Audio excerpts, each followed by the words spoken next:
రామ్ గోపాల్ వర్మ కేసులకు భయపడే స్వభావం ఉన్నవాడు కాదు. ఇంతకన్నా వివాదాస్పదమైన కామెంట్ చాలాసార్లు చేశాడు రామ్ గోపాల్ వర్మ. రామ్ గోపాల్ వర్మ పొలిటికలే కాదు, అనేక అంశాలపైన ఆయన అభిప్రాయాలు చాలా వివాదాస్పదంగా ఉంటాయి. ఈ లవ్స్ దట్, ఆ వివాదాలు ఆయన కోరుకుంటాడు. నాకు అర్థమైనంత వరకు ఆయన ఎంజాయ్ చేస్తాడు. అందువల్ల ఈ కేసు కూడా I think Ram Gopal Varma enjoy చేస్తాడు అనుకుంటాను.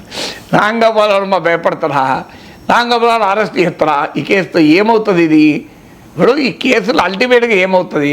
ఇప్పుడు చిల్లింగ్ ఎఫెక్ట్ అంటారు. సమాజంలో ఎవరు కూడా మాట్లాడకుండా చేయొచ్చు అనుకుంటారు, కానీ అది ఏం ప్రాక్టికల్గా జరగదు. ఎందుకంటే ఈ రాజకీయంగా ఎవరినోరు అనుకోవడము, కొంత అభ్యంతరకరమైన స్థాయికి అనుకోవడం ఒక్క పార్టీ వాళ్ళు చేయడం లేదు, అన్ని వైపులా కూడా చేస్తున్నారు. నాయకులే ఇష్టమైనట్టు మాట్లాడుతున్నారు కదా. ఇందులో కొత్త ఏమున్నది? ఇదొక బురద. ఈ బురదలో రాయేస్తే మరింత బురద చెల్లుతుంది, అంతకుమించి ఏముంటుంది?